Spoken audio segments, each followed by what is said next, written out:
नमस्कार। आज अपने 12th वर्टिकल साइंस के एक अध्याय राज्य प्रशासन और स्थानीय सुशासन जो चल रहा है उसमें हमने जो पिछली वीडियो में देखा था कि 73वें और 74वें संविधान संशोधन के तहत भारत में जो पंचायती राज की जो शुरुआत की गई थी तो उसी के कुछ आगे टॉपिक जो है अपने आगे क्लियर करते हैं आज। तो सबसे पहले जो है आप अपने आज 73वें और 74वें संविधान संशोधन में जो 73वां संविधान संशोधन जो है उसके बारे में जो है अपने अध्ययन करेंगे। पंचायती राज से संबंधित ये अनुच्छेद ये जो अधिनियम है उसी के बारे में जो है अपने आगे चर्चा करते हैं। तो शुरू करते हैं आज का नया टॉपिक। राजस्थान में पंचायती राज अधिनियम 1994 जो था या 73वां संविधान संशोधन अधिनियम 1992 उसी की बात करते हैं सबसे पहले। तो देखते हैं 73वां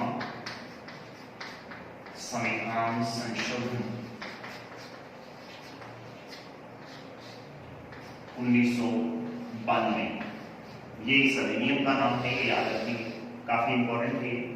और क्या है सन 1993 में ये लागू होता है, ये ध्यान रखिए। 1992 इसका नाम है और सन 1993 में ये भारत में लागू होता है, ये थोड़ा याद रखेंगे, ठीक है जी। उसके अलावा जो ये है कि संविधान में इस समय उस समय पहले 10 अनुसूचियां थी, अब 11वीं अनुसूची जो है एक प्रकार से पंचायती राज से संबंधित जो है वो जोड़ी गई थी। तो संविधान में भाग 9 पूरी बात लिखते हैं हम, भाग 9 के तहत अनुसूची की जो संख्या है वो 11वीं अनुसूची जो है इसमें जोड़ी गई थी। 11वीं अनुसूची जोड़ी गई। पेपर में अब देखो 2 प्रश्न यहां से क्लिक हो रहे हैं। एक तो ये है कि पंचायती राज से संबंधित अधिनियम कौन से भाग में है, तो याद रखेंगे भारतीय संविधान के भाग 9 में जो है इनका वर्णन दिया गया है। इसके अलावा बात आती है कि कौन सी अनुसूची में जो है इनका वर्णन दिया गया, तो वो भी याद रखेंगे, बहुत महत्वपूर्ण है। अनुसूची है अनुसूची 11वीं, तो 11वीं अनुसूची जो है जोड़ेगी थी भाग 9 के अंतर्गत। इसमें अनुच्छेद कौन कौन से हैं, तो ये बहुत महत्वपूर्ण है। इस समय अनुच्छेदों की जो संख्या है वर्तमान में भी यदि देखा जाए तो 243 अनुच्छेद यानी आर्टिकल 243 कै से अनय तक जो है एक प्रकार से इनको जोड़ा गया है। कै से अनय तक जो है एक प्रकार से ये अनुच्छेदों के नंबर है, कै खे डे ढे चे छे जे झे ये पै खे डे ढे अनय, अर्थात टोटल कितनी होगी जी 15। अर्थात भारतीय संविधान में जो पंचायती राज से संबंधित अनुच्छेदों की संख्या है उनकी संख्या कितनी है जी 15 अनुच्छेद हैं। अनुच्छेद 243 कै से लेकर अनय तक, तो कुल अनुच्छेदों की संख्या कितनी है, तो 15 अनुच्छेद ऐसे हैं जो पंचायती राज से संबंधित 73वें संविधान संशोधन के तहत इनको जोड़ा गया है। इंपॉर्टेंट है, आप याद रखेंगे। इसके अलावा जो है बात आती है कि राजस्थान में पंचायती राज अधिनियम जो पारित हुआ है इसी को आगे बढ़ाते हुए जो है राजस्थान सरकार ने भी जो है पंचायती राज अधिनियम को लागू किया था। तो याद रखेंगे राजस्थान में पंचायती राज अधिनियम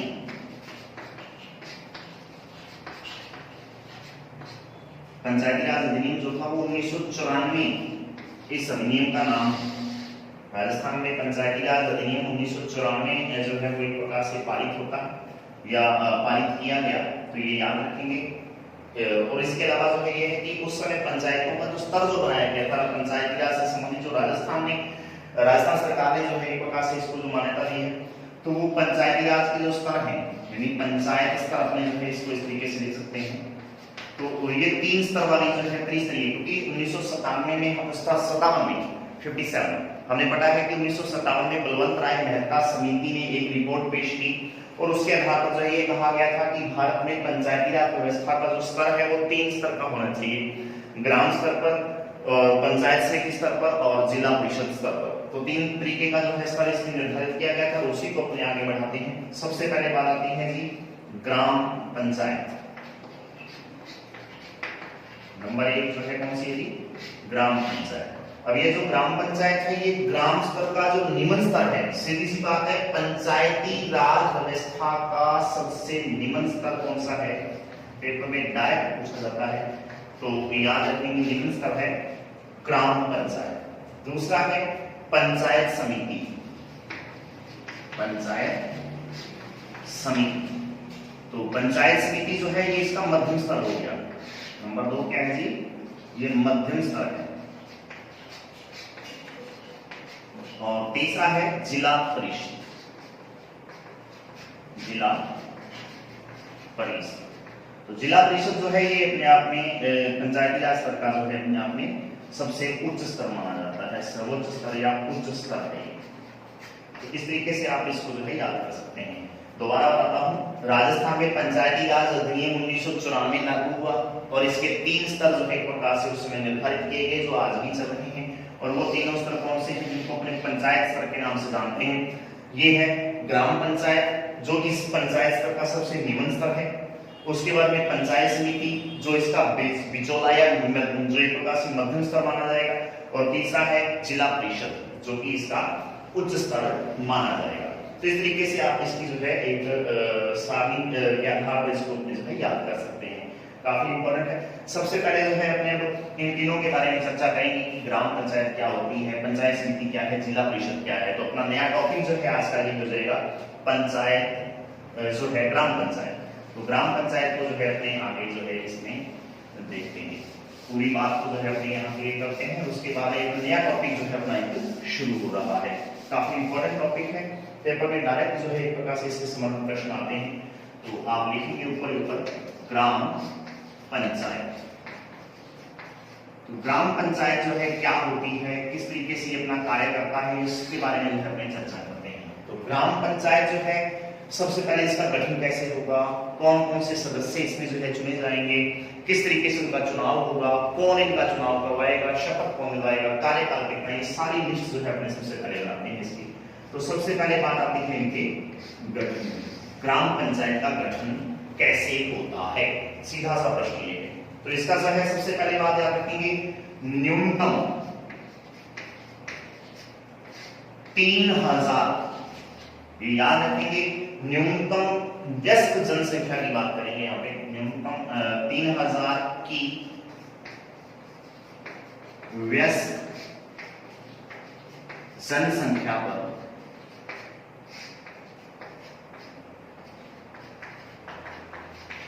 वार्डों की संख्या,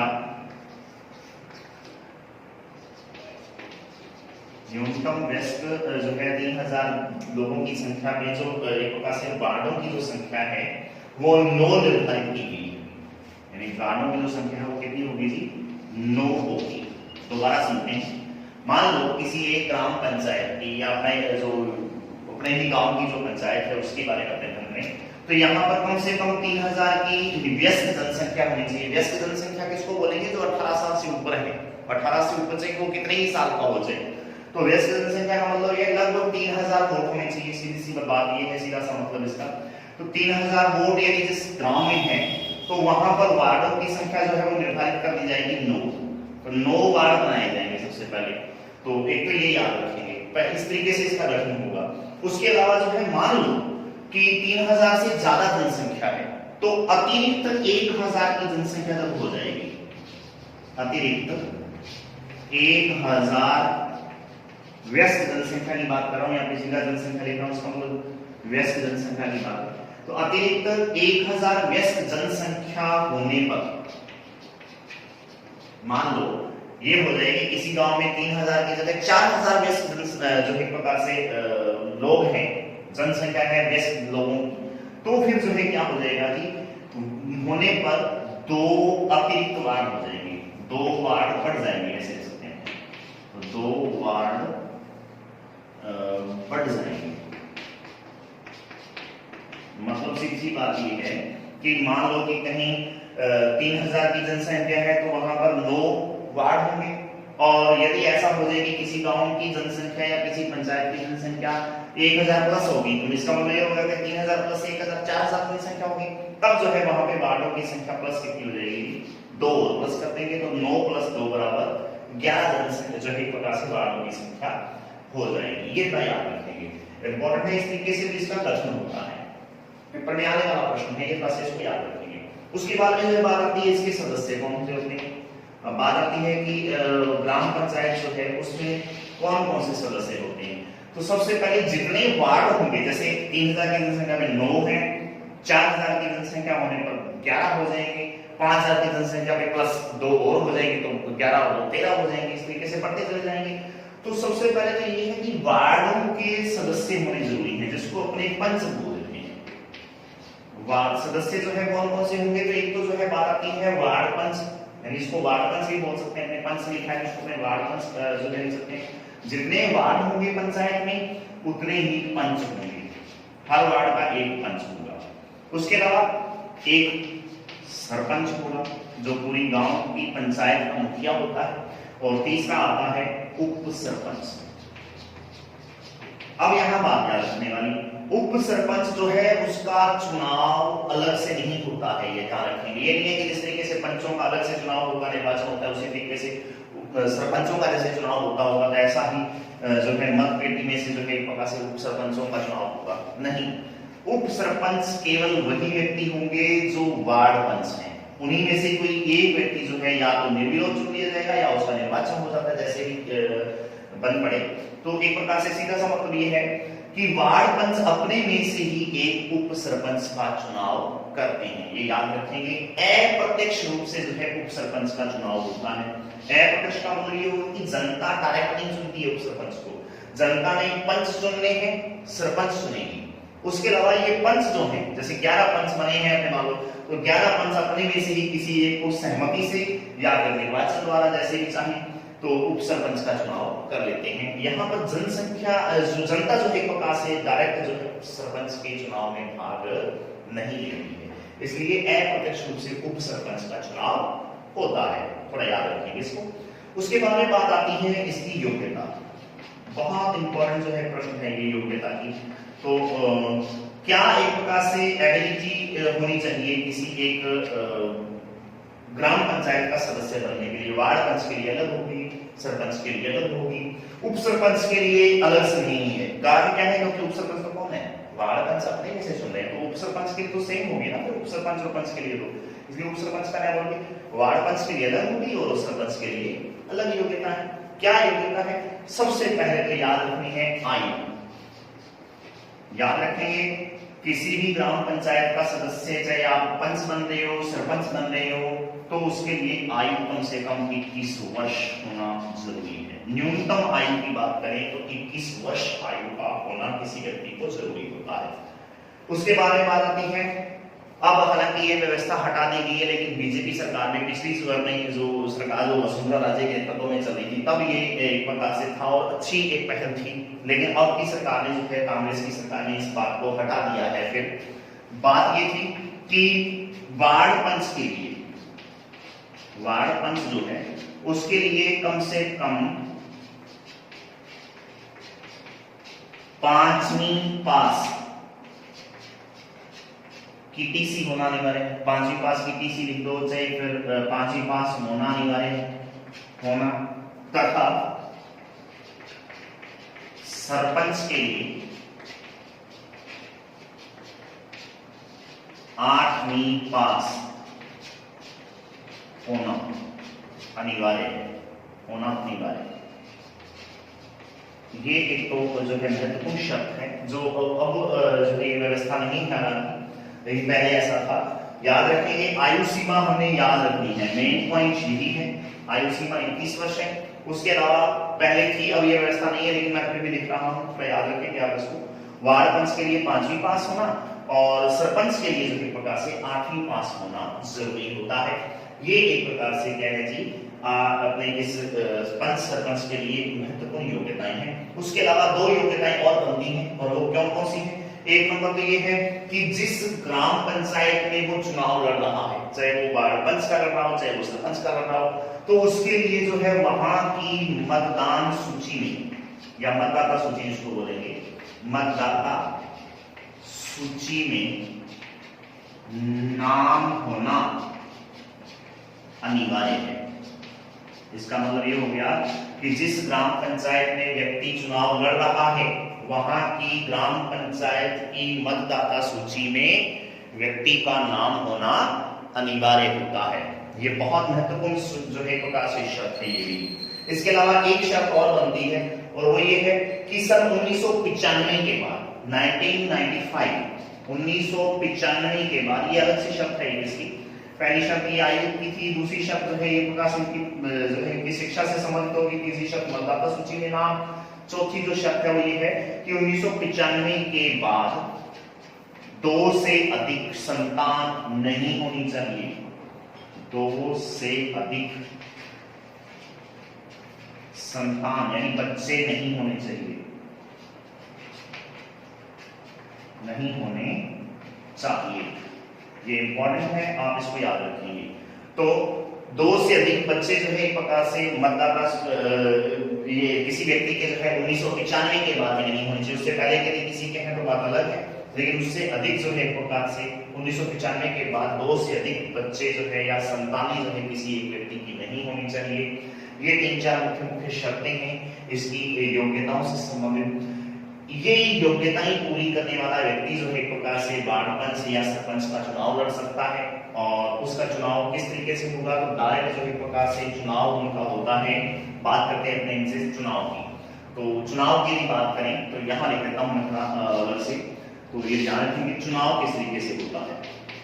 याद रखेंगे वार्ड पंच और सरपंच, ये वार्ड पंच ये जो अपने चुने हैं और सरपंच, इनका चुनाव प्रत्यक्ष मताधिकार के आधार पर होता है, प्रत्यक्ष मताधिकार के आधार पर जो है इनका चुनाव होता है, अर्थात जनता डायरेक्ट वोट देकर एक प्रकार से इन पंच और सरपंच का चुनाव करती है।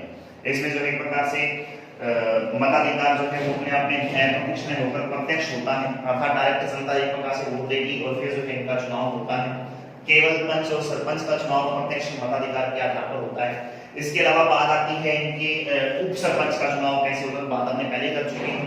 उप सरपंच का जो चुनाव है, उप सरपंच का चुनाव जो है ये अप्रत्यक्ष रूप से होता है। अप्रत्यक्ष का मतलब ये हो गया कि जनता जो है एक प्रकार से इसमें भाग नहीं लेती है, इसमें जनता द्वारा चुने हुए प्रतिनिधि अर्थात वार्ड पंच ही अपने में से जो है एक उप सरपंच का चुनाव चाहे वो निर्विरोध करें या निर्वाचन द्वारा करें करते हैं। और यदि मान लो पंचों के वोट आपस में इक्वल हो जाए, बराबर हो जाए, जैसे मान लो 2 लोग खड़े चुनाव में, 11 के टोटल पंच, इनमें से 2 लोग जो है पंच उप सरपंच के लिए जो है प्रकार से मतदान कर चुके हैं तो निर्वाचन होगा, क्योंकि 2 लोग हैं तो निर्वाचन ही होगा, निर्विरोध नहीं चुना जाएगा। तो फिर पीछे कितने बचे? 9। अब इन 9 में से 8 लोगों ने मान लो 8 लोग बचे, उनमें से 4 ने किसी एक को वोट दे दिए, एक को, 4 ने बी को वोट दे दिए, एक इनका खुद का हो गया, पंच खुद अपने को वोट देगा और ये वाला पंच खुद अपने को वोट देगा। तो फिर कितने हो गए जी? 4 इसके पास थे, एक खुद का 5, 4 इसके पास थे, एक खुद का 5 और एक ऐसा था जो वोट नहीं दे रहा है। मान लो एक व्यक्ति ऐसा है जो वोट नहीं दे रहा है, वो कहता है कि मैं जो ना रोज अपना इधर जाऊं ना ए को ना बी को, तो फिर बराबर हो गए वो 5 इसके पास है 5 इसके पास है। इस स्थिति में फिर सरपंच अपना वोट देता है और वो ए को देगा या बी को वोट देगा, जिसको भी वोट देगा, मान लो उसने ए को वोट दे दिया तो इसके पास 6 वोट हो जाएंगे, उसके पास 5 है तो निश्चित तौर पे जीत हो जाएगी एक, तो एक उप सरपंच बन जाएगा। इस तरीके से जो है अप्रत्यक्ष रूप से जो है जनता द्वारा नहीं चुनकर जनता द्वारा चुने हुए प्रतिनिधि अपने में से उप सरपंच का चुनाव करते हैं। सरपंच केवल निर्णायक वोट देगा और निर्णायक वोट कब देगा? जब वोटों की संख्या दोनों तरफ पक्ष और विपक्ष में बराबर हो जाए, उस समय जो है एक प्रकार से सरपंच अपना जो है वोट जो है वो देकर किसी एक व्यक्ति को जिताएगा। तो इस तरीके की स्थिति में ऐसा होता है। अमूमन ऐसा होता है कि वार्ड पंच अपने में से निर्विरोध ही किसी एक व्यक्ति को उप सरपंच अपना चुन लेते हैं, फिर भी यदि कहीं चुनाव हो तो फिर चुनाव की प्रक्रिया इस तरीके से पूरी की जाती है। तो इस तरीके से इनका चुनाव होता है। तो आज के लिए इतना ही। नेक्स्ट टॉपिक में जो है अपनी किस तरीके से इनको शपथ दिलवाई जाती है, कौन दिलवाता है, ये सारी बातें अपने करेंगे। तो इसके कुछ एक क्वेश्चन है। एक तो आप इनके गठन से संबंधित प्रश्न जो है पूछा जाता है वो याद कर लेंगे कि ग्राम पंचायत का गठन किस तरीके से होता है। नंबर 1, 73वां संविधान संशोधन अधिनियम पर टिप्पणी लिखिए। दूसरा प्रश्न होगा 73वें संविधान संशोधन अधिनियम पर टिप्पणी लिखिए। दूसरा प्रश्न है, आप इसको अच्छी तरह से याद करेंगे। उसके अलावा बात आती है कि ग्राम पंचायत के सदस्यों की क्या क्या योग्यताएं हैं। पेपर में डायरेक्ट प्रश्न आता है, ग्राम पंचायत के सदस्यों की क्या क्या योग्यताएं हैं, लिखिए। तीसरा प्रश्न काफी इंपॉर्टेंट है, आप इसको अच्छी तरह से याद करेंगे। और उसके बाद में प्रश्न बनेगा, ग्राम पंचायत के सदस्यों का निर्वाचन या चुनाव प्रक्रिया का वर्णन कीजिए। प्रश्न है, ग्राम पंचायत के सदस्यों के निर्वाचन या चुनाव प्रक्रिया का वर्णन कीजिए। तो आज के लिए इतना ही। धन्यवाद। जय हिंद, जय भारत।